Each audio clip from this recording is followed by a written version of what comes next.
El olor del cabrito asado llenaba el comedor, un aroma que antes significaba celebración, hogar. Pero esa noche, el aire en la casa de mis padres en San Pedro Garza García era denso, pesado, casi irrespirable. Estaba sentada a la mesa, con mi copa de vino de Parras intacta, observando las dinámicas familiares que conocía de memoria. Mi hermana mayor, Lidia, se reía escandalosamente de algo que su nuevo novio, Sergio, le susurraba al oído. Tenía ese brillo en los ojos, el de alguien que ha ganado un premio sin haber competido. Mi padre, Horacio, estudiaba con atención el patrón de la madera de la mesa, como si contuviera los secretos del universo, cualquier cosa con tal de no levantar la vista. Y mi madre, Elena, la matriarca, la reina de hielo, me observaba con una calma ensayada. Soy Romina Vargas. Tengo 32 años, aunque esa noche sentía que tenía 50. Durante los últimos 10 años, desde que me gradué de ingeniería, he sido el motor, el pilar y la red de seguridad de Constructora Vargas, el negocio que mi abuelo fundó y que mis padres casi llevaron a la ruina. La cena transcurría con una lentitud tortuosa. Se hablaba del clima, de la boda de una prima lejana, de todo y de nada. Era el silencio antes del veredicto. Yo sabía que algo se venía gestando desde que Sergio había entrado en nuestras vidas un mes atrás, con sus zapatos caros y sus sonrisas de vendedor. Finalmente, cuando la sirvienta retiraba los platos, mi madre carraspeó. El sonido, aunque suave, cortó el aire como un cuchillo. Lidia y Sergio callaron. Mi padre se encogió visiblemente en su asiento. Elena juntó las manos sobre la mesa, sus uñas perfectamente cuidadas brillando bajo la luz del candelabro. Su voz, cuando habló, era suave, razonable, el tono que usaba para dar las peores noticias. Romina, comenzó, y mi estómago se hizo un nudo. Tu padre y yo hemos estado hablando mucho últimamente. Hizo una pausa, dándole peso a sus palabras. Y creemos que es mejor que te apartes por ahora. El mundo se detuvo. La frase flotó en el aire, absurda, irreal. ¿Apartarme? ¿Apartarme de qué? ¿De las noches en vela revisando planos? ¿De las mañanas de sábado negociando con proveedores? ¿De la úlcera nerviosa que me había ganado lidiando con inspectores corruptos? Miré a mi padre. Su mirada finalmente se encontró con la mía por una fracción de segundo, llena de una disculpa cobarde, antes de volver a la seguridad de la mesa. Asintió levemente, un movimiento casi imperceptible, pero fue una traición tan clara como una puñalada. Lidia, por otro lado, no se molestó en ocultar su sonrisa de suficiencia. Se acomodó en su silla, expectante. Sentí un frío glacial recorrerme la espalda, pero mi rostro permaneció impasible. Años de reprimir mi frustración en juntas directivas y cenas familiares me habían convertido en una experta en el arte de la máscara. Asentí lentamente, procesando no las palabras, sino la brutalidad detrás de ellas. La aniquilación de 10 años de mi vida en una sola frase. Mientras el silencio se alargaba en la mesa, mi mente viajó 8 años atrás. Tenía 24, recién salida de la universidad, llena de una energía y un optimismo que ahora me parecían ingenuos. La empresa se tambaleaba al borde del abismo. Una mala inversión de mi padre en un proyecto fallido nos había dejado con deudas hasta el cuello. Era diciembre, a una semana de Navidad, y no había dinero para pagar la nómina ni el aguinaldo de los 30 trabajadores que dependían de nosotros. Recuerdo la cara de mi padre esa noche, pálida y derrotada, sentado en la misma silla que ocupaba ahora. No sé qué hacer, hija, me dijo, con la voz rota. Tendremos que declararnos en bancarrota. Mi madre estaba a su lado, con los ojos rojos, preocupada no por los empleados, sino por el que dirán, por la humillación social. Lidia, que en ese entonces tenía 27, simplemente se encogió de hombros y dijo, pues ni modo, buscaremos otra cosa. Para ella, la empresa era solo un cajero automático, no un legado. Esa noche no dormí. Hice cuentas, llamé a bancos, pedí favores. Nadie nos prestaría un peso. A las 3 de la mañana, con el sabor amargo del café y la desesperación en la boca, tomé una decisión. Al día siguiente, conduje mi auto, un modesto pero confiable Jetta usado que había comprado con el dinero que ahorré trabajando de mesera durante la carrera, a un lote de autos seminuevos. Era mi único bien de valor, mi símbolo de independencia, el fruto de mi propio esfuerzo. Recuerdo la sensación del volante bajo mis manos, cada rasguño en la pintura contaba una historia. ¿Cuánto me da por él?, le pregunté al hombre del bigote, tratando de que no me temblara la voz. Me ofreció una miseria, pero era suficiente. 80,000 pesos. Lo justo para cubrir la nómina. Firmé los papeles con una sensación de vacío. Mientras me alejaba del lote a pie, sentí que una parte de mí se quedaba con ese auto. No era el metal, era lo que representaba, la libertad que estaba sacrificando. Llegué a la oficina esa tarde con el dinero en efectivo en un sobre. Le dije a mi padre que un amigo me había hecho un préstamo. Él me abrazó, con lágrimas en los ojos, y me dijo, «Has salvado a la familia, Romina». 2 días después, en la víspera de Navidad, mientras yo tomaba el camión para volver a casa después de un día de 16 horas tratando de apagar fuegos, Lidia subió una foto a Instagram. Estaba en París, posando frente a la Torre Eiffel iluminada, con una copa de champán en la mano. Mi madre fue la primera en comentar, con una fila de emojis de corazón, «Mi princesa, disfruta. Mereces lo mejor del mundo». Nadie me preguntó de dónde había sacado el dinero. Nadie notó que ya no tenía auto. Dieron por sentado mi sacrificio, lo consumieron y lo olvidaron, como una taza de café por la mañana. Ese fue el primer ladrillo en el muro que comencé a construir alrededor de mi corazón. Viendo sus caras en la mesa del comedor, sentí el peso de ese ladrillo, y de todos los que vinieron después. El recuerdo del auto vendido se desvaneció, reemplazado por otro, 5 años atrás. La empresa ya estaba más estable, gracias a que yo había reestructurado las finanzas y había implementado un control de costos brutal. Habíamos pasado de estar al borde de la quiebra a tener una operación modesta pero rentable. Estábamos a punto de dar el siguiente gran paso. Durante 3 meses, trabajé día y noche en una licitación para un complejo de oficinas en el corazón de Monterrey.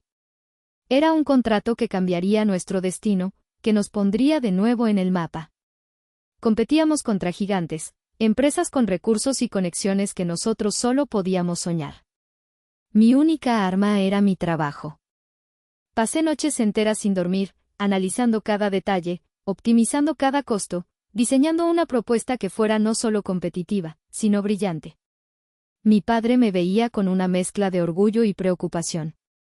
«Estás trabajando demasiado, hija», me decía. Pero no hacía nada para ayudar. Mi madre me recordaba que ningún hombre se va a casar con una mujer que vive en una oficina. Lidia estaba ocupada organizando su fiesta de cumpleaños número 30. Gané. Contra todo pronóstico, gané el contrato. La noticia llegó un viernes por la tarde.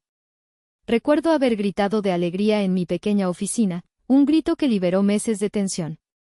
Por primera vez en mucho tiempo, sentí que todo el sacrificio había valido la pena. Para celebrarlo, mis padres organizaron una cena en un restaurante elegante. Invitaron a toda la familia, tíos, primos. Era mi noche, o eso creía yo. Llevé el contrato original, encuadernado en piel, como un trofeo. La noche comenzó bien. Todos me felicitaban, incluso Lidia parecía genuinamente feliz por mí, aunque no dejaba de hablar de los preparativos de su fiesta de la década. A mitad de la cena, ya con varias copas de vino encima, se levantó para hacer un brindis. «Quiero brindar por mi hermanita», dijo, arrastrando un poco las palabras, mientras se apoyaba torpemente en la mesa. La cerebrito de la familia. Siempre tan seria, tan trabajadora. Hizo un gesto amplio con la mano, y en ese movimiento, su copa de vino tinto se volcó. Observé en cámara lenta cómo el líquido oscuro se derramaba sobre la mesa, una ola púrpura que avanzaba imparable hacia mi trofeo. «El contrato». Grité, no, pero ya era tarde. El vino empapó la cubierta de piel y se filtró entre las páginas, manchando las firmas, borrando las cláusulas por las que tanto había luchado. Un silencio sepulcral cayó sobre la mesa. Lidia se tapó la boca con la mano, soltando una risita nerviosa. Ups, dijo. Sentí un calor subir por mi cuello, una furia tan intensa que me dejó sin aliento. Lidia. ¿No puedes tener cuidado por una vez en tu vida?, le espeté, mi voz temblando de rabia. Antes de que Lidia pudiera responder, mi madre intervino. Su voz era fría, cortante. Romina, cálmate. Solo es un papel, por el amor de Dios. Hay copias, ¿no? Me miró con desaprobación, como si yo fuera la que había cometido una falta. No seas tan dramática. No le arruines la noche a tu hermana, que está a punto de cumplir años. Miré a mi alrededor. Todos me miraban a mí, a la exagerada, a la aguafiestas. Nadie miraba a Lidia, la irresponsable. Nadie entendía que no era solo un papel. Era mi sudor, mis lágrimas, mis noches en vela, materializadas en ese documento ahora arruinado. En ese momento, comprendí que mi éxito siempre estaría subordinado a los sentimientos de mi hermana. Mi victoria no valía nada si opacaba, por un segundo, a la princesa de la casa. El dolor más profundo, sin embargo, no tenía que ver con dinero o contratos. Mi mente, en esa mesa del juicio final, saltó a un recuerdo que rara vez me permitía visitar. Hace 4 años. Yo estaba enamorada, profundamente enamorada, de un buen hombre llamado Daniel. Era arquitecto, inteligente, amable y, lo más importante, me veía a mí, a Romina, no a la hija del dueño o a la solucionadora de problemas. Estábamos comprometidos. Daniel era mi paz en medio del caos que era mi vida. Pero él veía lo que yo, en mi negación, me rehusaba a aceptar. Mi familia era un pozo sin fondo, y yo me estaba ahogando en él. No lo entiendes, Romy, me dijo una noche, su voz cargada de una tristeza que me rompió el corazón. Tu celular suena a las 11 de la noche porque tu hermana perdió la tarjeta de crédito de la empresa. Te vas de nuestra cena de aniversario porque tu papá firmó un mal acuerdo. Cancelas nuestras vacaciones porque la constructora necesita una inyección de capital que, casualmente, sale de tus ahorros. Me tomó de las manos. Sus ojos buscaban los míos, suplicando. No estoy compitiendo contra otro hombre. Estoy compitiendo contra tu familia. Y siempre pierdo. Ellos nunca te ponen a ti primero, y tú tampoco. Yo me defendí, por supuesto. Es temporal, le dije, la misma mentira que me repetía a mí misma. Una vez que la empresa esté sólida, todo cambiará. Él sonrió con tristeza. Eso no va a pasar, y lo sabes. La prueba final llegó un mes después. Teníamos planeado un viaje a Oaxaca, nuestro primer viaje largo juntos en 2 años. Yo estaba desesperada por ir, por desconectarme. Pero un día antes de partir, un proveedor crucial amenazó con detener una obra si no le pagábamos un adelanto que no estaba presupuestado. Era un chantaje, pero nos tenía contra la pared. El dinero tenía que salir de algún lado. Esa noche, mientras Daniel guardaba sus cosas en la maleta, yo estaba en mi laptop, transfiriendo los últimos 50,000 pesos de mi cuenta de ahorros personal, el dinero del viaje, a la cuenta de la empresa. Cuando se lo dije, no se enojó. Simplemente se sentó en la cama, con una calma desoladora. Ya veo, dijo en voz baja. Se quedó en silencio por un largo rato. Luego, me miró y dijo las palabras que sabía que vendrían, pero que aún así me destrozaron. Te amo, Romina. Pero no puedo seguir viendo cómo te destruyes. No puedo construir un futuro con alguien que siempre será la última en su lista de prioridades. Se fue esa misma noche. Cuando le conté a mi madre, entre lágrimas, que habíamos terminado, ella ni siquiera parpadeó. Puso una mano en mi hombro, un gesto torpe y poco frecuente. Mejor así, hija, dijo, con una lógica brutal. No tenías tiempo para esas distracciones. El negocio te necesita. No era una distracción. Era mi vida. Y la había sacrificado en el altar de la constructora Vargas. Nadie en esa mesa sabía el precio real que yo había pagado. No eran solo los 5 millones de pesos que había invertido. Era mi juventud, mi paz mental y la única oportunidad de felicidad que había tenido. Mi valor para ellos nunca residió en mi intelecto, solo en mi capacidad para producir resultados, para solucionar problemas.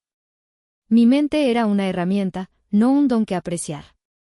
El ejemplo más claro fue mi mayor logro técnico, un secreto que nos dio una ventaja inmensa en el competitivo mercado de Monterrey. El suelo de la región es notoriamente arcilloso y expansivo, una pesadilla para los cimientos. Las constructoras gastan fortunas en técnicas de cimentación profunda y estabilización de suelos. Al principio de mi gestión, perdimos un contrato importante porque nuestra cotización para la cimentación fue demasiado alta. Me obsesioné con el problema. Durante más de un año, pasé mis pocas horas libres estudiando geotecnia, leyendo artículos de investigación de universidades de Texas y Europa, contactando a expertos. Mi familia pensaba que estaba loca.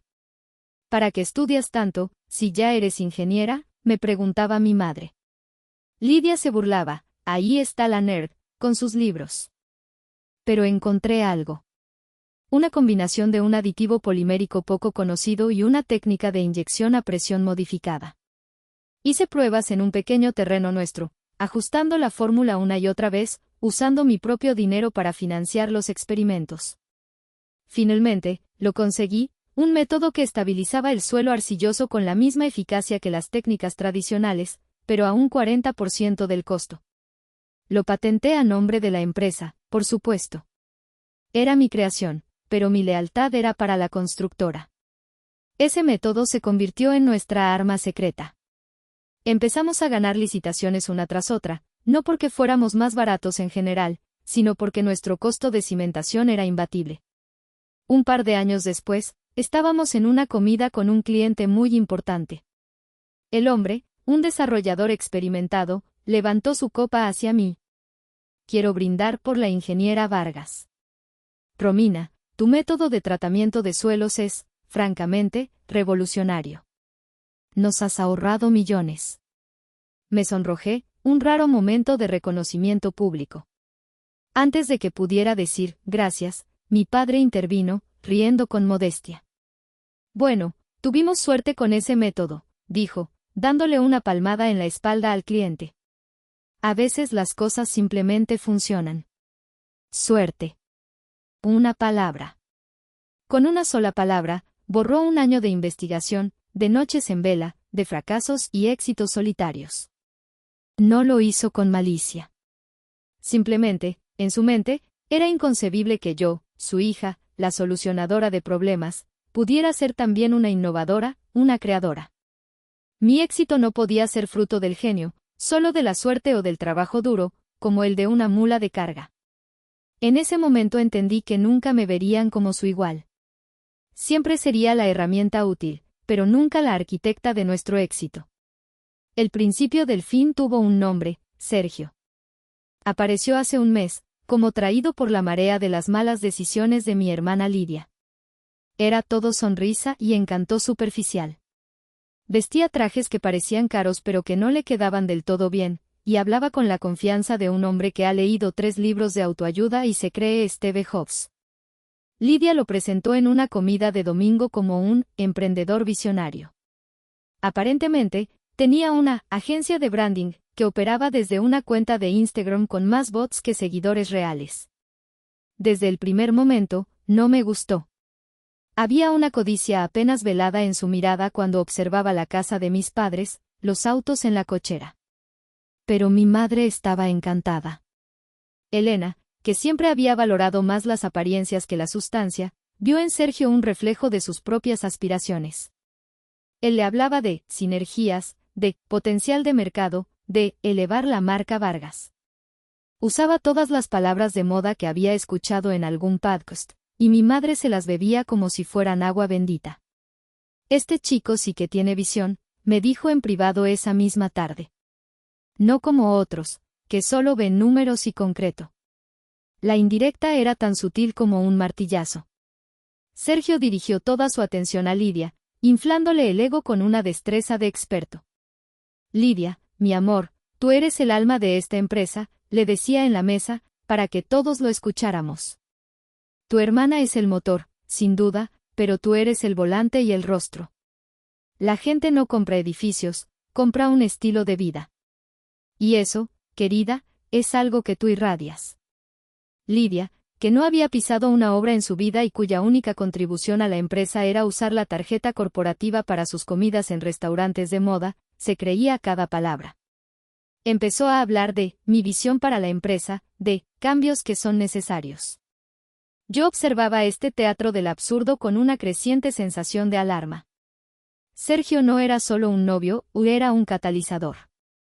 Estaba avivando las llamas de la ambición y el resentimiento de Lidia, y dándole a mi madre la excusa perfecta para impulsar la narrativa que siempre había preferido, la del encanto por encima de la competencia, la de la hija sociable por encima de la hija trabajadora. Vi cómo susurraban en las esquinas, como mi madre y Lidia tenían reuniones, creativas, con Sergio de las que yo era excluida. Sentí un cambio en la atmósfera, una corriente subterránea de conspiración. Estaban planeando algo. Y yo, la que mantenía las luces encendidas y los sueldos pagados, estaba a punto de ser declarada obsoleta. La oportunidad para que Lidia demostrara su visión llegó con nuestro proyecto más ambicioso hasta la fecha, Altos de la Sierra, una exclusiva torre de apartamentos en la ladera de la montaña. Era mi proyecto estrella, el que consolidaría nuestra reputación. Quiero encargarme del diseño de interiores y los acabados, anunció Lidia en una reunión, con Sergio asintiendo a su lado como un muñeco de ventrílocuo. Necesitamos un toque de lujo, de exclusividad. Yo tengo los contactos. Mi instinto me gritaba que era una idea terrible, pero mi madre me presionó. Dale una oportunidad, Romina. No puedes acapararlo todo. Tu hermana merece brillar. Cedí. Fue un error catastrófico. Le di un presupuesto claro y una lista de nuestros proveedores de confianza, aquellos con los que había construido relaciones durante años. Lidia los ignoró por completo. Sus contactos resultaron ser amigos de Sergio.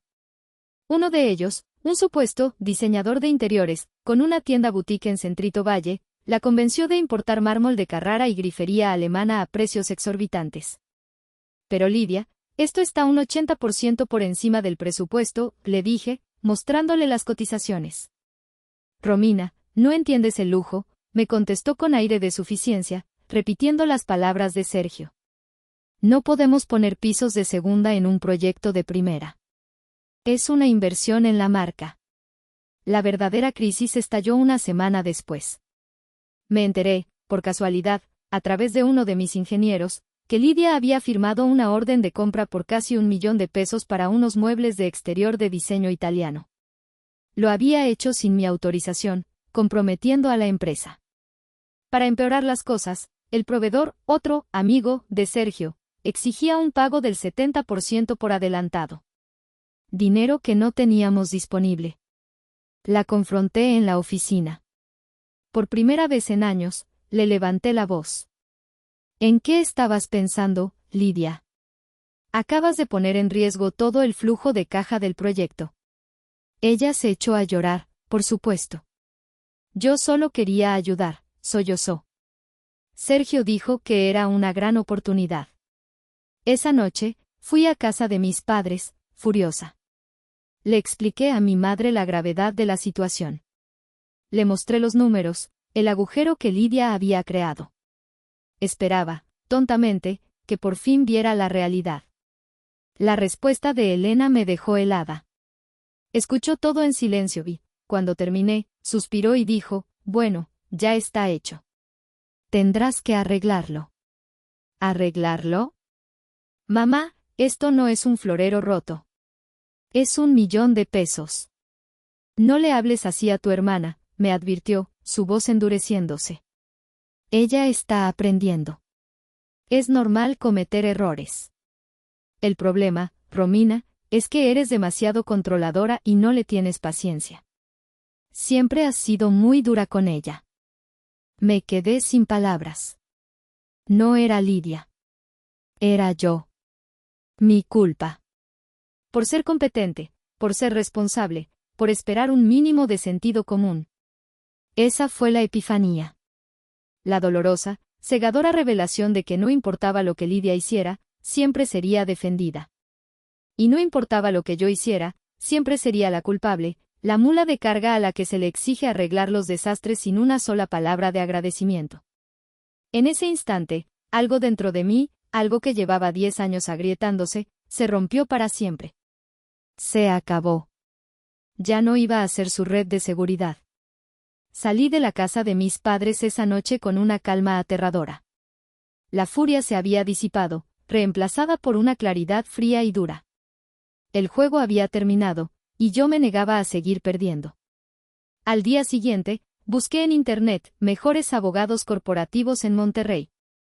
Hice una cita con el licenciado Morales, un hombre de cabello plateado y mirada penetrante cuyo despacho estaba en uno de los rascacielos que definían el horizonte de la ciudad, un horizonte que yo había ayudado a construir. Llegué a su oficina con un maletín que pesaba 1 tonelada, no por los papeles, sino por el significado que contenían.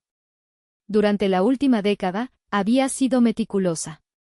Cada transferencia desde mi cuenta personal a la de la empresa, cada préstamo bancario que yo había avalado con mi firma, cada vez que había usado mi propio dinero para pagar impuestos o comprar terrenos, todo estaba documentado.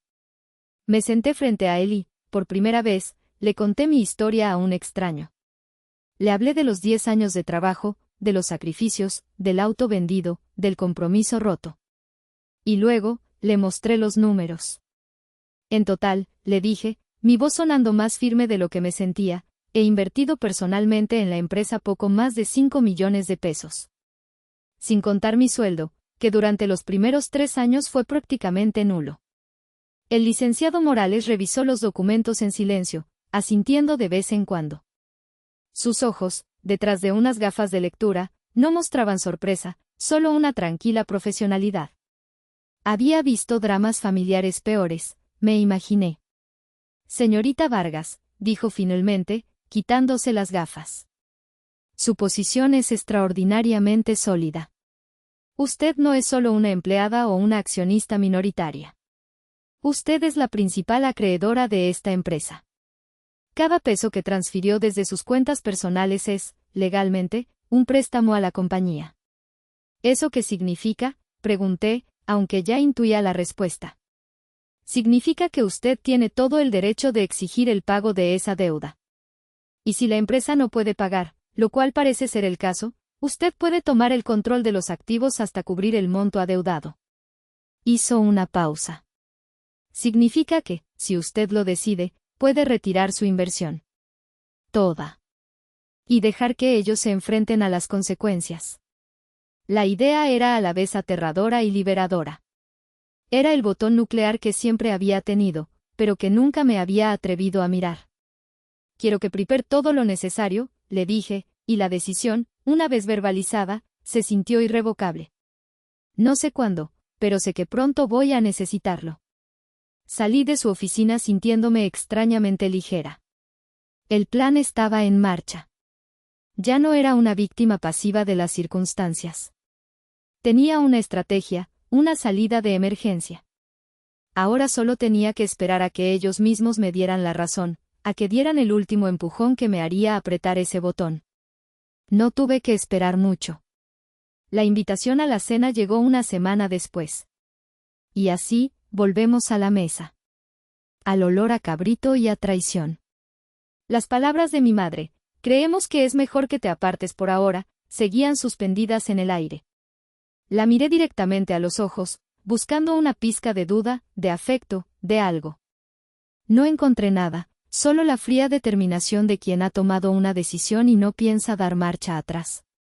Lidia tiene el don de gentes, continuó Elena, su voz adquiriendo un tono profesoral, como si me estuviera explicando una verdad universal. El negocio necesita su visión, su encanto. Tú eres brillante, Romina, lo sabemos, dijo, un cumplido vacío que sonó a insulto. Pero eres, rígida. Demasiado enfocada en los números, en el concreto. La constructora necesita un rostro nuevo, una marca. Tu hermana necesita esta oportunidad para crecer, para demostrar de lo que es capaz, añadió mi padre, Horacio, finalmente encontrando su voz, aunque sonaba como si estuviera leyendo un guión escrito por mi madre. Solo queremos lo mejor para la familia, para ambas. ¿Lo mejor para la familia? ¿Echar a la única persona que había evitado que esa familia se quedara en la calle? La ironía era tan espesa que casi podía saborearla. Miré a Lidia. Estaba radiante, absorbiendo cada palabra. Sergio le apretó la mano por debajo de la mesa, un gesto de victoria. Fue entonces cuando lo vi todo con una claridad absoluta. No se trataba de Lidia, ni de Sergio, ni siquiera de la empresa. Se trataba de mi madre. Esto era su intento de reescribir la historia, de validar su propia filosofía de vida donde las apariencias y las conexiones sociales valían más que el trabajo duro y la competencia real. Quería demostrar que su hija preferida, la que se parecía a ella, podía triunfar. Y para que Lidia pudiera subir, yo tenía que caer. Una extraña calma me invadió. Ya no había dolor, ni ira. Solo un vasto y tranquilo vacío. Habían tomado su decisión. Y ahora, yo tomaría la mía. Respiré hondo. Miré a cada uno de ellos, deteniéndome un segundo en cada rostro. El de mi madre, frío y resuelto. El de mi padre, cobarde y apesadumbrado. El de mi hermana, triunfante y ajeno a la realidad. Entendido, dije. Mi voz sonó serena, casi impersonal. Las comisuras de sus labios se relajaron, creyendo que habían ganado, que yo me sometería como siempre. Respetaré su decisión, continué, y luego hice la pausa más importante de mi vida. Y, en consecuencia, también me apartaré del fondo familiar. El efecto fue instantáneo. La sonrisa de Lidia se congeló. Los ojos de mi padre se abrieron de par en par. Mi madre frunció el ceño, confundida. ¿Qué quieres decir con eso?, preguntó, su tono perdiendo la suavidad ensayada. Quiero decir que si yo me voy, mi dinero se va conmigo, aclaré, mi voz tan afilada como un bisturí. Cada peso. Esta noche. Me levanté de la silla, el movimiento fue fluido, deliberado. Ya no era su empleada, ni su hija obediente. Era una extraña. Buena suerte con la nueva dirección, dije, y sin mirar atrás, caminé hacia la puerta, dejando tras de mí un silencio tan profundo que parecía el fin del mundo. Su mundo. Conduje de regreso a mi apartamento en un estado de trance. No había lágrimas. La tristeza había sido reemplazada por una determinación gélida.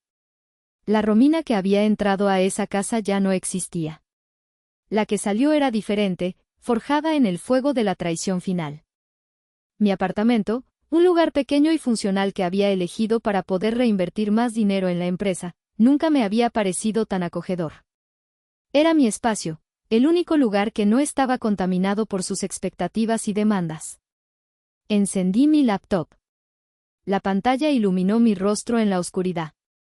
Abrí el portal del banco, mis dedos moviéndose con una precisión mecánica sobre el teclado. Ahí estaba, la cuenta de la constructora Vargas. Una cuenta que, en realidad, era un espejismo. El 90% del saldo disponible provenía de mis transferencias personales, de líneas de crédito que yo respaldaba. No dudé. Abrí el archivo que el licenciado Morales me había preparado. Contenía las instrucciones exactas, las transferencias que debía realizar para reclamar lo que era mío. Comencé el proceso. La primera transferencia fue la más grande, reclamando el capital principal que había invertido a lo largo de los años.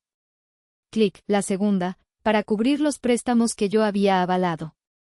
Clic, una por una, fui desmantelando la estructura financiera que yo misma había construido para mantenerlos a flote. Fue un proceso metódico, quirúrgico. No sentía alegría, ni venganza. Sentía injusticia. Era como si estuviera realizando una amputación necesaria para salvar mi propia vida. Estaba cortando la parte de mí que había estado infectada por su toxicidad durante demasiado tiempo. La última transferencia fue la más pequeña, pero simbólicamente, la más importante. Eran los 80,000 pesos de la venta de mi Jetta, ajustados por la inflación. Clic. Cuando terminé, el saldo de la cuenta de la empresa era irrisorio. Dejé lo suficiente para cubrir la factura de la luz y el agua de la próxima semana. Un gesto de cortesía profesional, nada más. Cerré la laptop y me recliné en la silla. El silencio en el apartamento era absoluto. Por primera vez en 10 años, el peso del mundo, o más bien, el peso de su mundo, ya no estaba sobre mis hombros. Me sentí increíblemente ligera, como si pudiera flotar. Habían querido que me apartara. Y eso fue exactamente lo que hice, de la manera más completa y devastadora posible. La tormenta apenas comenzaba, pero yo ya estaba a salvo en mi refugio. El caos no tardó en desatarse. A las 9 de la mañana del día siguiente, mi celular comenzó a sonar. Era Lidia. Dejé que sonara hasta que saltó el buzón de voz. Un minuto después, volvió a llamar. Esta vez, contesté. Romina, gritó, sin siquiera decir hola. ¿Se puede saber qué hiciste? El cheque para los proveedores de los muebles rebotó. Mantuve mi voz tranquila, casi aburrida. Ah, qué pena. Suena como un problema de la nueva dirección, dije. No estoy bromeando. El tipo me está amenazando con demandarnos. Necesito que transfieras el dinero ahora mismo. Lo siento, Lidia, respondí, saboreando cada palabra.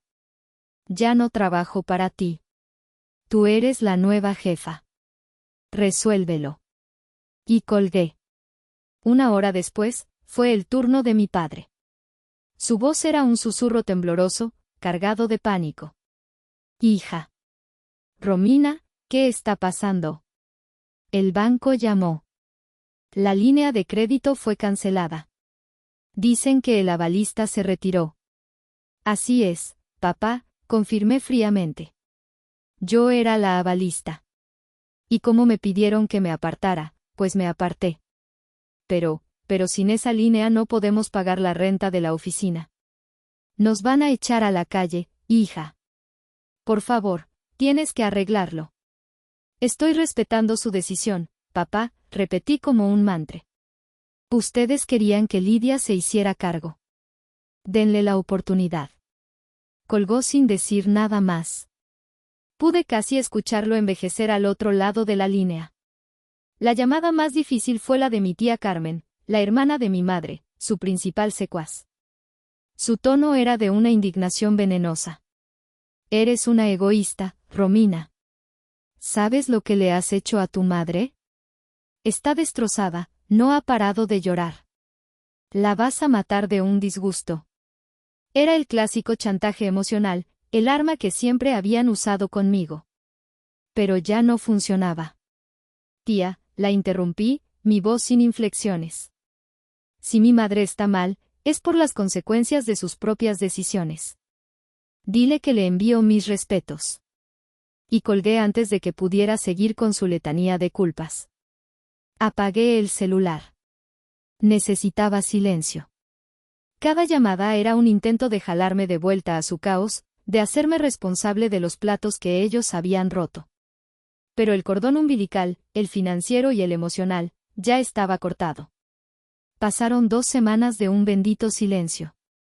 Había renunciado formalmente a través del licenciado Morales y estaba empezando a buscar apartamentos en Querétaro, lista para empezar de cero. Creía que el drama había terminado. Qué equivocada estaba. Una mañana, revisando mi correo, encontré una carta de un banco con el que no trabajaba habitualmente. Era una notificación de aprobación para un préstamo empresarial por 2 millones de pesos. Mi nombre y mi firma estaban en el documento como aval principal. Sentí un escalofrío. Yo no había solicitado ningún préstamo. Llamé al banco de inmediato. El gerente de crédito, un hombre llamado Apenado, me confirmó los detalles. El préstamo había sido solicitado por Lidia Vargas, en nombre de la constructora, una semana antes de la cena. El propósito declarado era capital de trabajo para la adquisición de materiales de lujo. Pero yo no firmé eso, le dije, mi corazón latiendo con fuerza. ¿Podría enviarme una copia del contrato? Cuando recibí el archivo por correo electrónico y lo abrí, la sangre se me heló en las venas. Era mi firma. O más bien, una falsificación bastante decente de mi firma. Cualquiera que no la conociera bien, la daría por buena. El dinero, me informó el gerente, había sido depositado en una cuenta que no era la principal de la empresa. Una cuenta recién abierta. Con un poco de presión y la amenaza de una demanda, conseguí el destino final de los fondos. La mayor parte se había utilizado para dar el enganche de un penthouse de lujo en la zona más cara de la ciudad. ¿El contrato de compra-venta estaba a nombre de Lidia Vargas y Sergio? La revelación me golpeó como una ola de agua sucia. No solo querían mi puesto. No solo querían que me apartara. Su plan era exprimir hasta el último centavo de la empresa, cargando la deuda a mi nombre, y luego dejarme con el cascarón vacío y las responsabilidades legales. Querían robarme, no solo mi trabajo, sino mi futuro. La rabia que sentí en ese momento fue diferente a todo lo que había sentido antes.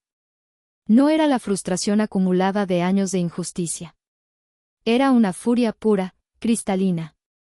Habían cruzado la línea de la traición familiar para adentrarse en el territorio del delito. Y yo no iba a permitirlo. Imprimí cada documento, el contrato de préstamo, la firma falsificada, los estados de cuenta que mostraban el desvío de fondos. Los puse en una carpeta. Ahora tenía más que una razón para alejarme. Tenía pruebas para defenderme. Y, si era necesario, para destruirlos. Con la carpeta de pruebas bajo el brazo, hice una última llamada. Papá, le dije, mi voz desprovista de emoción.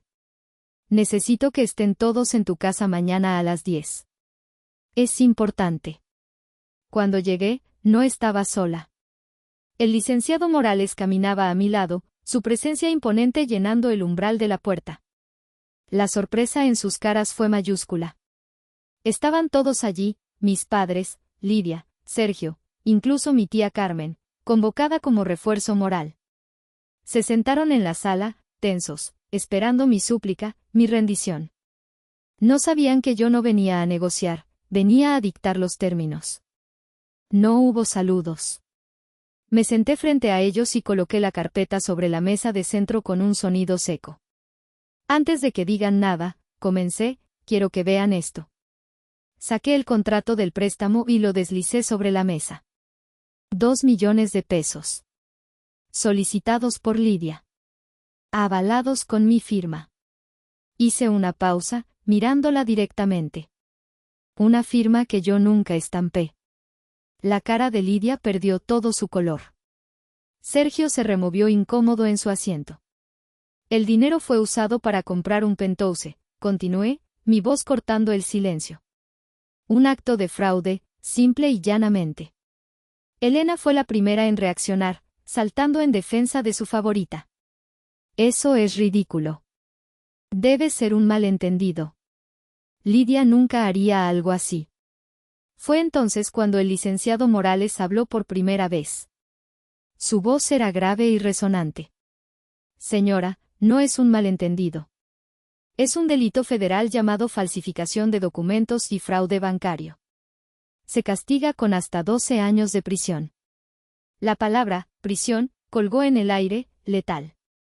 La arrogancia se desvaneció de los rostros de Lidia y Sergio, reemplazada por un pánico puro. Mi padre se cubrió la cara con las manos. Tienen 2 opciones, dije, tomando el control de nuevo. Opción 1. Entrego esta carpeta al banco y a la fiscalía, y dejo que el sistema legal siga su curso. La empresa se va a la quiebra de todos modos, pero Lidia y Sergio enfrentarán cargos criminales. Opción 2. Continué, mientras el terror se asentaba en sus ojos. Firman ahora mismo una disolución total de la sociedad. Me ceden el 100% de las acciones a cambio de que yo asuma la deuda fraudulenta y negocie con el banco. Ustedes se van sin nada, pero Lidia se libra de la cárcel. Tienen 5 minutos para decidir. No necesitaron ni uno. Lo que siguió fue un desmoronamiento rápido y brutal. Firmaron todo lo que mi abogado les puso enfrente. Sergio, una vez que entendió que ya no había nada que saquear, desapareció esa misma tarde, dejando a Lidia sola para enfrentar las consecuencias. La constructora Vargas, tal como la conocían, dejó de existir. Yo utilicé el control total para vender los pocos activos que quedaban, negociar con los acreedores y liquidar la empresa de la manera más ordenada posible, principalmente para proteger mi propio nombre y reputación. El penthouse fue devuelto, con una penalización masiva. La casa de mis padres, que había sido hipotecada para cubrir deudas anteriores, un hecho que yo había remediado con mis inversiones, entró en ejecución hipotecaria. Tuvieron que venderla a pérdida y mudarse a un pequeño apartamento de alquiler. Su estatus social, el pilar de la existencia de mi madre, se evaporó de la noche a la mañana. Lidia, sin dinero y sin prospectos, tuvo que buscar un trabajo real por primera vez en su vida. Escuché que terminó como recepcionista en una clínica dental. Yo no sentí satisfacción al ver su caída. Solo un profundo y agotador alivio. El capítulo estaba cerrado.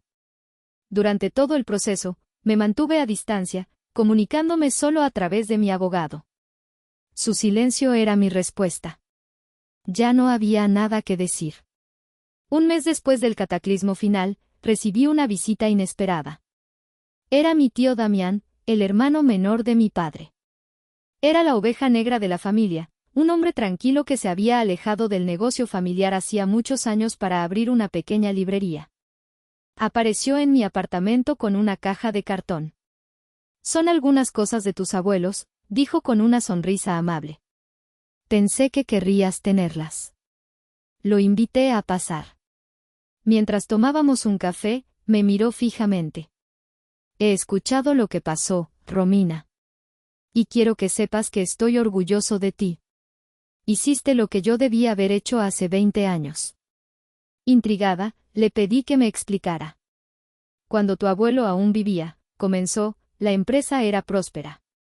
Pero después de que él falleció, tu madre, Elena, convenció a tu padre de hacer una inversión terrible en unos terrenos que resultaron ser un fraude. Casi lo perdemos todo. El abuelo, antes de morir, había dejado un fondo de emergencia. Tu padre y yo lo usamos para salvar la empresa. Pero puse una condición: Elena nunca más volvería a tomar una decisión financiera. Ella fue relegada a un papel puramente social. Fue una humillación terrible para ella, una herida en su orgullo que nunca sanó. Yo traté de modernizar la empresa, de profesionalizarla. Pero Elena me veía como una amenaza. Manipuló a Horacio, me acusó de querer robarles, y finalmente me empujaron a un lado. Me fui para no romper la familia. De repente, todo cobró sentido. La hostilidad de mi madre hacia mi competencia. Su necesidad de demostrar que Lidia, su extensión, su reflejo, podía tener éxito donde ella había fracasado. Echarme a mí y poner a Lidia al mando no era solo por favoritismo, o era su forma retorcida de vengarse del pasado, de reescribir su propia historia de fracaso. Ella no te odia porque seas mala, Romina, concluyó mi tío, con una profunda tristeza. Te odia porque eres todo lo que ella no pudo ser, competente, independiente y exitosa por mérito propio. Le recuerda su propio fracaso. Esa conversación no borró el dolor, pero me dio algo que no sabía que necesitaba: comprensión. Y con la comprensión, llegó una extraña forma de paz. Ha pasado un año. Hoy les hablo desde mi nueva oficina en Querétaro.